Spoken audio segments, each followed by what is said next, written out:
welcome to another episode of Snack Sized Business, where I get to share with you conversations with amazing women who are entrepreneurs, who are business owners, or who are driving industry in a really positive and impactful way. So today's guest is Angela Foster, and I met Angela last year, I believe, through a pitch competition, believe it or not. And she is the founder of Alchemy and Fire Candle Company. Cool name, right? All right, so let me jump in with Angela's 5 facts. I think you'll really enjoy these. Number 1, she gave herself an honorary nursing degree after raising 3 special needs children. She has volunteered for 2 local organizations, a youth camp for children with cancer and lifelong illnesses, and a local women's chapter designed to teach women firearm safety, confidence, situational awareness, and self-defense. She recently married her soulmate and the love of her life, and they have blended their families to include 5 amazing children. She says she has an obsession with crystals. Her current collection includes over 50 different ones. We'll have to ask her about that. And then she says if someone told her to pick a spirit animal, she'd be torn between a phoenix and a chameleon. So definitely have to ask her about that as well. And then finally, she says in addition to being an entrepreneur and business owner, she is a full-time sales manager of a firearms store that caters to law enforcement, military, and the first responder community. So that's a lot, right? So I hope that you will share my excitement in welcoming to the Zoom Angela Foster. Hello and welcome to Snack Size Business, Angela Foster. Thank you so much for joining us. Thank you for having me. I'm excited. Woohoo! Okay. So before we jump into the 3 questions, I would really love to ask you about, quote unquote, giving yourself an honorary nursing degree. So can you tell us about your children? Yeah, actually all 3 of them were born with special needs. My oldest daughter, she was born with a cleft lip, cleft palate. And then my middle daughter, she was diagnosed with stage 4 neuroblastoma when she was 9 months old. Oh my gosh. And then my son was born with actually 2 difficulties. He was born with what they call caudal regression syndrome. So he was born without a tailbone. So he doesn't actually have nerve innervation and control of his bladder and bowels.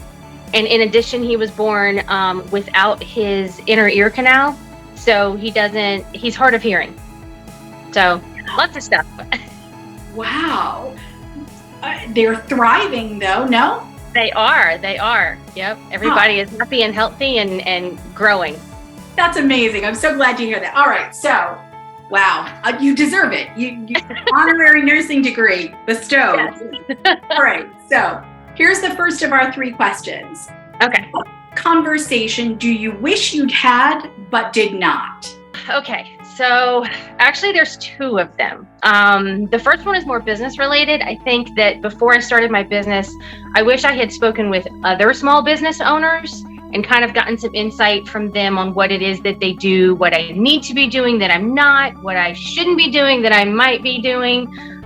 So just networking a little bit more with other small business owners and getting some insight as to what owning a business actually entails. Right. Ooh, that's good. It's kind of like we get this idea and we're just like, let's just jump, before we think about, so learning more of what is beyond my own knowledge was something that I wish I'd have done first, so. 100%. But you don't know what you don't know. You just know that you don't know some stuff, but you don't know what you don't know. Exactly. You don't know the level that you don't know. Right. Exactly correct. Yes. And so what else were you going to say there? The other conversation that I wish I had, was one more conversation with my mom before she passed away. So yeah, she was in ICU for quite some time right at the height of COVID. So I didn't really get to talk or say goodbye to her. So it kind of creeps up and hits me in the feels every once in a while. So I wish there was one more conversation that I could have had with her.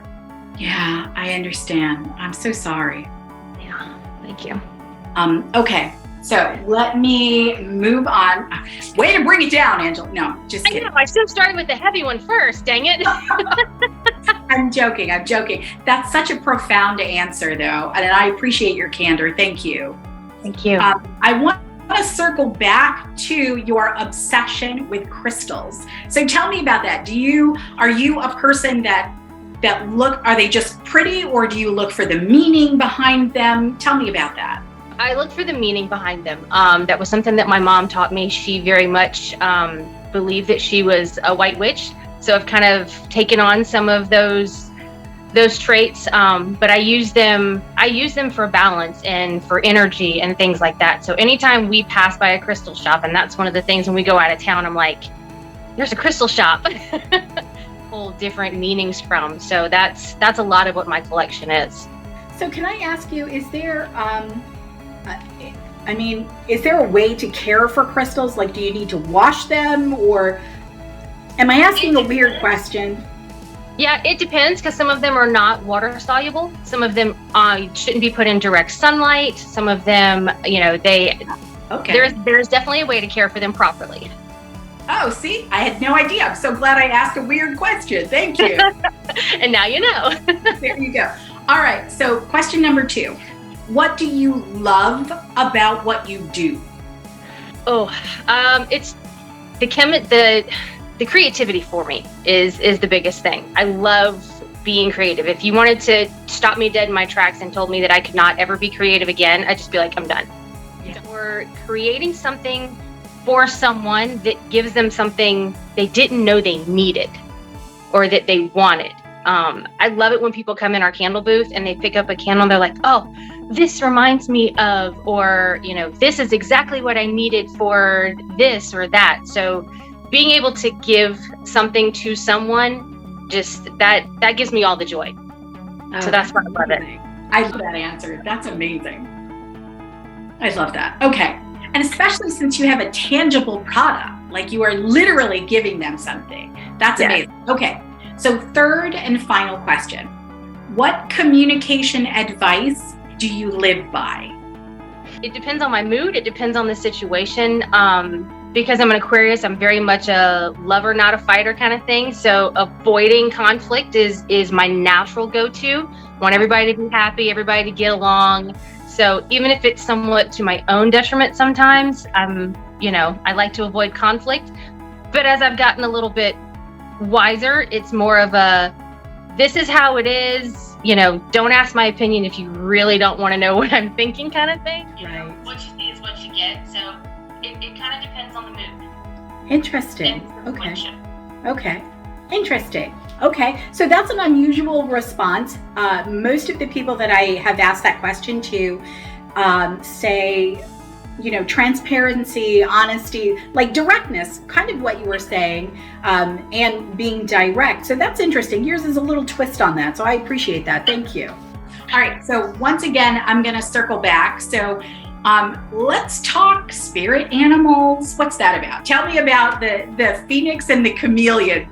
Those are really like, what? Okay. Very different ends of the spectrum. Yes. So I think the phoenix has a lot to do with some of the stuff that I've been through in my life. There's been times when I've just been completely, burnt to the ground, and I've had to build myself back up. So that's where I kind of, correlate with the phoenix. And the chameleon is more so because given the situation, I can kind of adjust and adapt as to who I am. I can be the girly girl that gets dressed up, or I can be one of the guys and, pick up a hammer and just go for it. So it really depends on what kind of mood I'm ever shifting.